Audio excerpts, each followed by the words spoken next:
Donc nous allons maintenant finir avec les fonctions qui ont attrait aux dates. Donc ce sont des fonctions qui sont très utiles et que vous allez utiliser plutôt souvent. Lorsque l'on utilise MySQL, un des principaux intérêts c'est de pouvoir récupérer les données suivant différentes informations temporelles. Par exemple, ce que l'on va vouloir c'est avoir les derniers articles qui ont été postés pendant un mois, on va vouloir avoir des archives, on va vouloir récupérer des graphiques.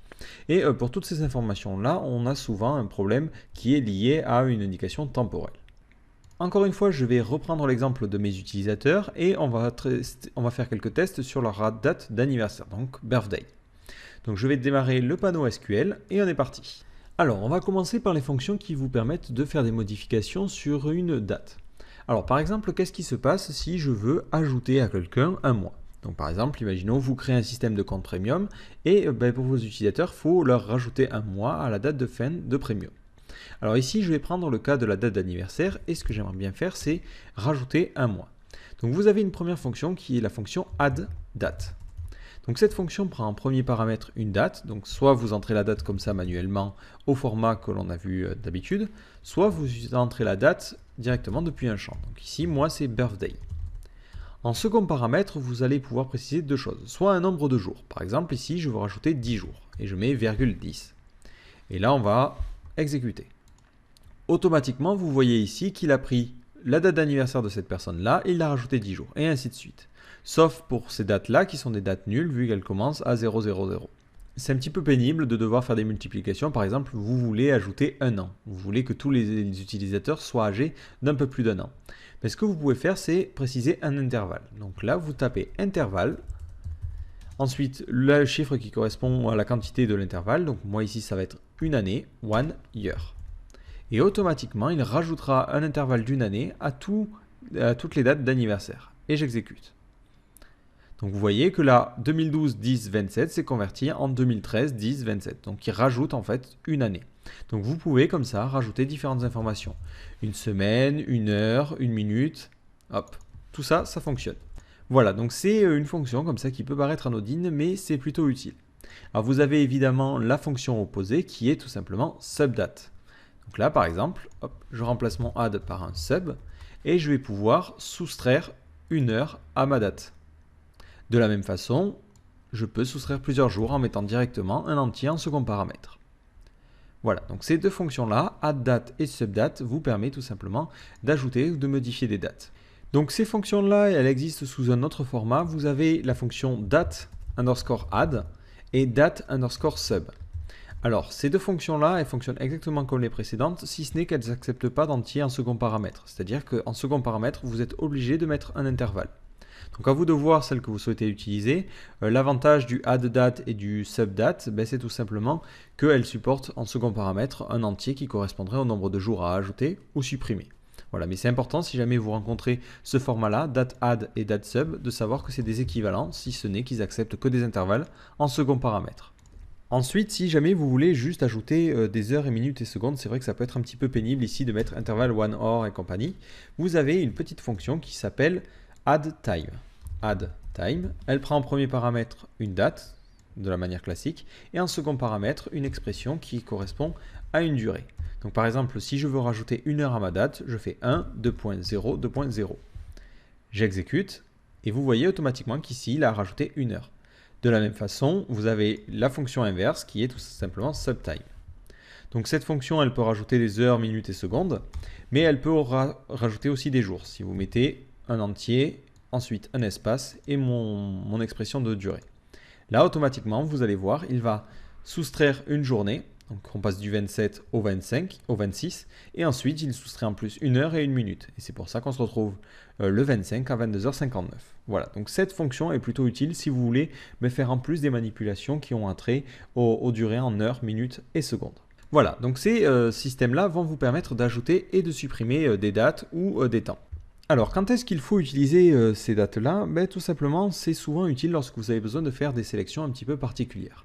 Imaginons ici, j'aimerais bien récupérer tous les utilisateurs qui sont âgés de plus de 16 ans.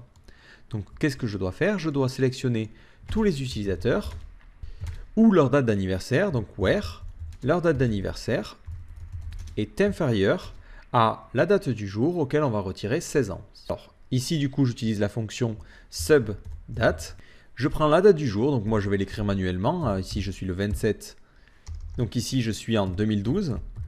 On est en octobre, et ensuite on est le 27. Et je retire à cette date-là tout simplement 16 ans. Donc ici je mets intervalle 16 year. Donc je ne mets pas des. Hop. Automatiquement, j'exécute cette fonction et vous voyez que ça me sort tous les utilisateurs qui ont une date de naissance vieille de plus de 16 ans. Et du coup, ça fonctionne bien, c'est-à-dire que ça ne ressort pas l'utilisateur standard qui était ici Dodo, qui avait une date de naissance qui était aujourd'hui. Voilà, donc c'est un exemple parmi tant d'autres. Je vous donnerai des exemples en travaux pratiques pour que vous pratiquiez un petit peu ces dates-là. Mais vous voyez l'intérêt de ces dates, de ces fonctions-là. Au passage, vous voyez que j'étais un petit peu embêté. Ici, j'ai dû taper la date du jour. Et ça, ce n'est pas du tout dynamique. Et étant donné que si on change de journée, je vais devoir changer cette valeur-là. Donc vous avez la possibilité avec MySQL de récupérer la date du jour. Alors je ne vais pas la mettre là, mais je vais vous la mettre dans le select pour que vous voyez un petit peu à quoi elle correspond. Alors pour récupérer la date du jour, vous avez la fonction now. Alors cette fonction, qu'est-ce qu'elle fait? Elle récupère un timestamp. Donc elle récupère les jours, heures, minutes et secondes. Ensuite, vous avez la fonction curDate qui, tout simplement, fonctionne un petit peu de la même façon, sauf qu'elle ne récupère qu'une date. Elle ne récupère pas les infos, heures, minutes et secondes. Donc si vous faites des comparaisons qui n'ont attrait qu'aux dates, ça ne sert à rien d'aller récupérer une date en utilisant now. Autant utiliser seulement la date. Donc là, par exemple, sur ma date d'anniversaire, je ne vais pas la comparer à un timestamp. Je vais vraiment la comparer seulement à une date. Donc, année, jour et mois. Et enfin, vous avez la fonction courtTime qui vous sort tout simplement l'heure qu'il est. Donc avec heure, minute et seconde. Donc s'il y a quelque chose que vous devez bien retenir, c'est vraiment ces notions-là. Date, ça vous ne sort qu'une date. DateTime, ça vous sort une date et une heure. Et time, ça ne vous sort qu'une heure. Donc en général, lorsque vous allez avoir une fonction qui ont un trait aux dates, en écrivant time à la place de date, ça fonctionne de la même façon. Donc ce qu'il faut retenir, c'est que pour récupérer la date du jour, il y a trois fonctions. Now pour récupérer la date et le temps. Vous avez courDate pour récupérer seulement la date, courante date du coup, et courtTime si vous voulez récupérer seulement l'heure. Alors ensuite, vous avez une autre petite fonction qui peut être utile, qui correspond un petit peu à l'exemple que j'ai pris, c'est de faire la différence entre deux dates. Moi par exemple, j'aimerais bien avoir l'âge de mes utilisateurs.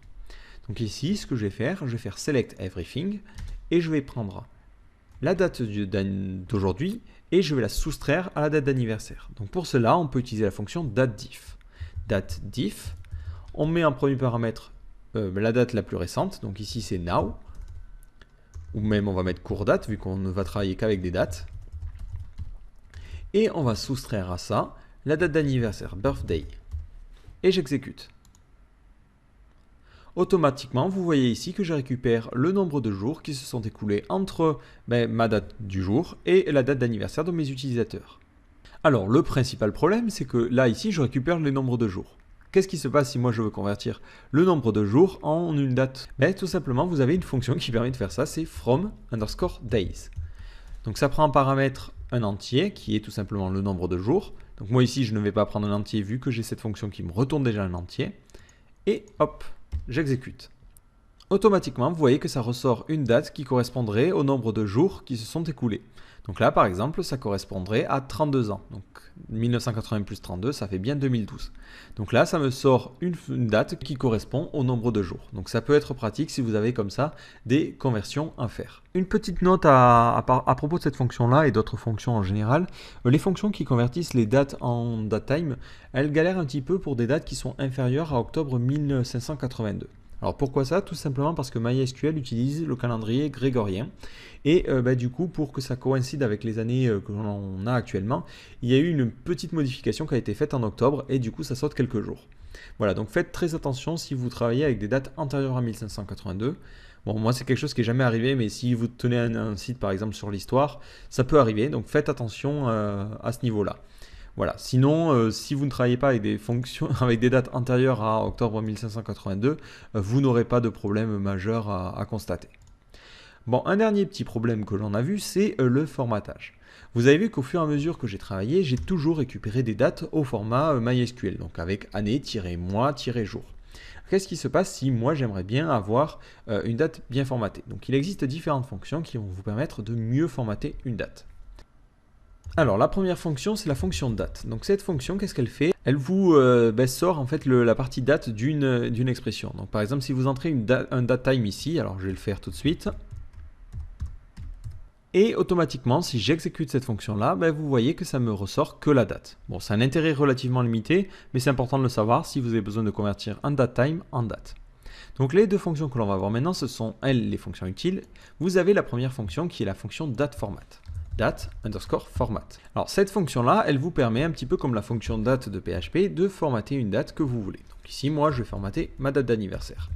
Imaginons, moi, j'aimerais bien avoir un format qui est un petit peu plus humain. Alors si vous voulez savoir un petit peu comment ça fonctionne, alors en second paramètre, ça prend justement une chaîne de caractères qui permettra de dire comment formater ma date. Alors il y a différentes variables qu'il faut connaître qui sont ici. Donc ces abréviations-là vont vous permettre justement de bien formater votre date. Donc ici je reviens, hop, alors j'ai besoin de mettre le jour, ensuite je vais mettre le jour, donc par exemple, hop, c'est day of the month en numérique avec des zéros, donc on va être pourcentage %d. Ensuite, je vais mettre le mois. Donc, pareil, je regarde, c'est pourcentage M majuscule. Et enfin, l'année, donc ça doit être un truc avec Y. Hop, year, numérique, avec 4 chiffres. Donc ici, pourcentage Y. Et j'exécute. Donc là, vous voyez justement qu'il m'a retourné la date au format américain. Donc vous avez la possibilité avec MySQL de choisir la locale à utiliser pour par exemple sortir une locale française, ce qui vous permettrait d'avoir les dates formatées comme ceci dans le bon langage. Alors c'est vrai, mais le problème c'est que sur les serveurs mutualisés, la locale n'est pas forcément configurée et du coup vous serez obligé de récupérer des dates en anglais. Donc moi, ce que je vous conseille de faire, et ce qu'on va faire en général, c'est éviter des traitements un petit peu lourds comme le dateFormat au niveau de MySQL. Vous avez un langage de programmation qui sait déjà gérer ça, donc autant le faire au niveau du langage de programmation.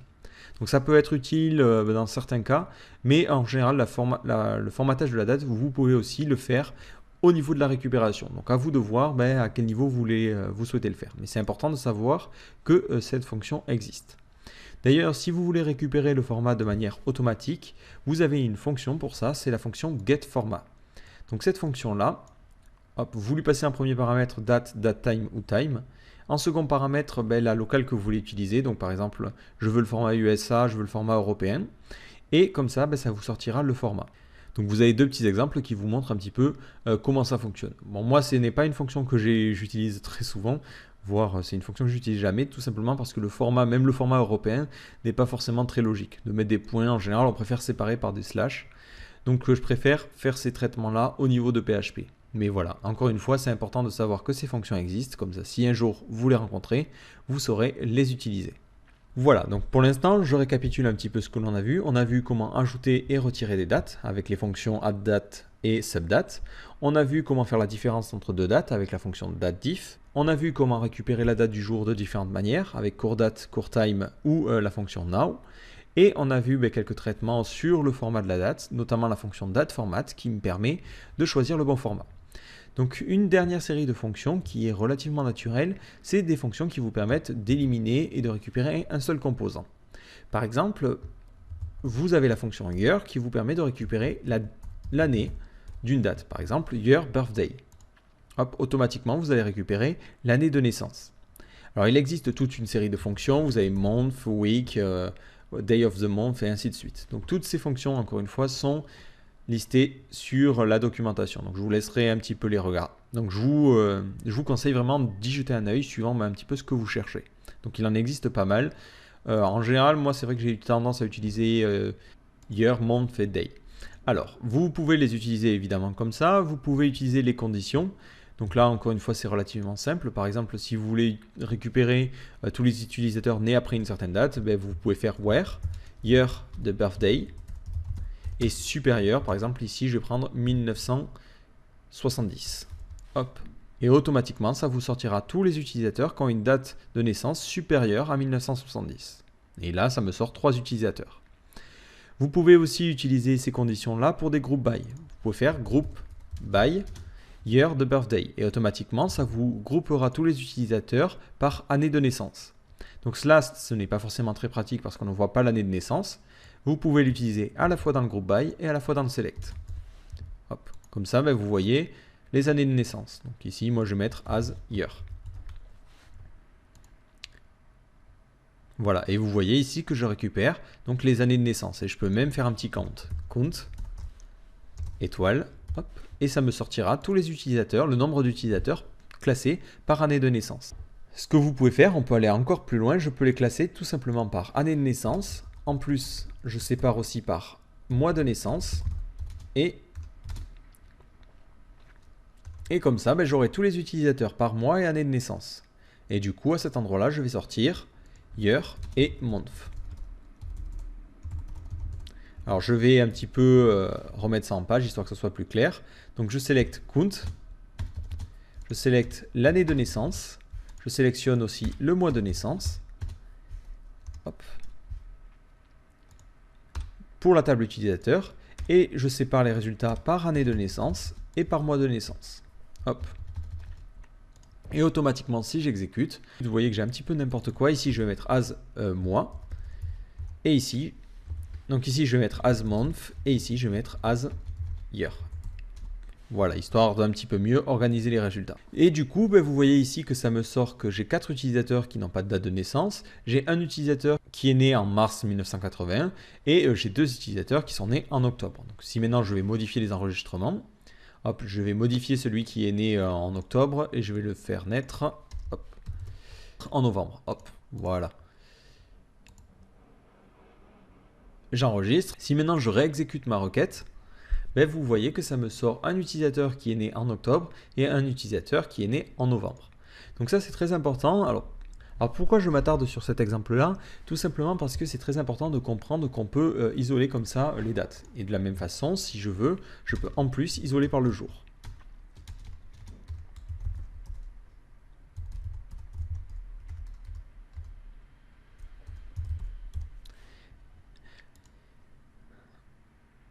Et là, de la même façon, je n'aurai plus besoin de récupérer le mois et l'année tout séparé, mais je ferai directement une date, par exemple de ma date. Bon, là, ça n'a aucun intérêt vu que ma date est déjà une date, mais si c'était un date time, ça pourrait être utile.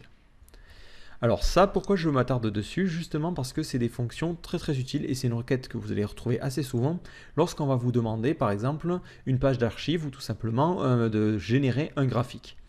Vous avez par exemple une table qui contient tous les revenus qui ont été faits, toutes les transactions d'une année. Vous allez pouvoir comme ça avec le count et même en faisant...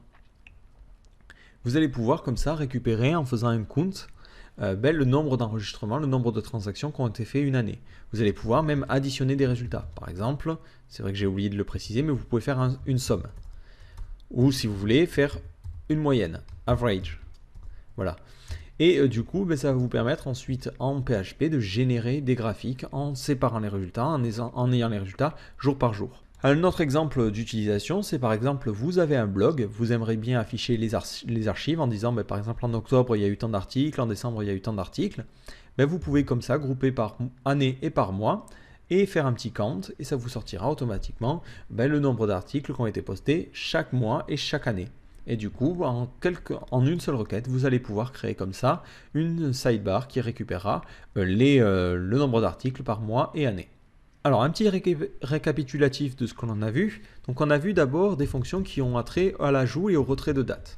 Donc, si on souhaite retirer une date, on utilise si on souhaite ajouter une date, on peut faire la fonction addDate. On met en premier paramètre une date et en second paramètre, on met un nombre de jours ou on met tout simplement un intervalle. Intervalle, par exemple, one day ou ce que l'on veut.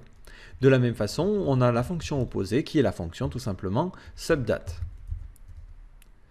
Vous avez aussi une fonction qui vous permet d'ajouter une durée au niveau heure, minute et seconde. Donc c'est la fonction addTime.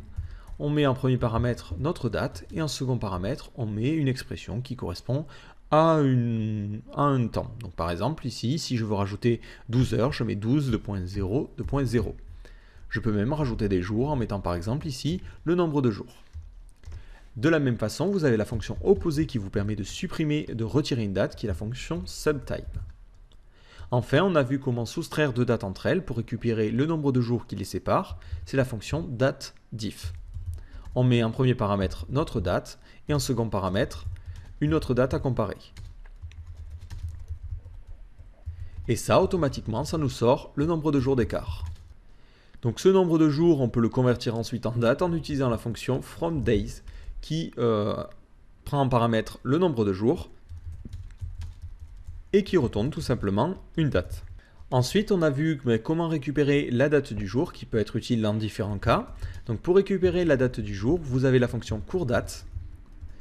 Si je veux récupérer la date du jour en ayant en plus les heures et minutes et secondes, j'utilise la fonction now. Et si je veux seulement l'heure du jour, donc heure, minute, seconde, j'utilise la fonction coursTime.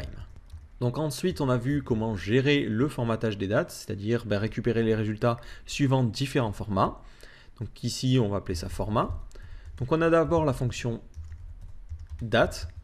Ici, on lui envoie une expression et ça nous ressort une date. C'est relativement simple.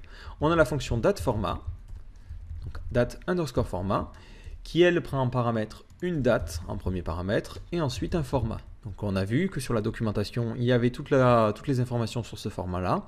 On met pourcentage, pourcentage M, pourcentage D et ainsi de suite. Et ça nous ressort la date formatée.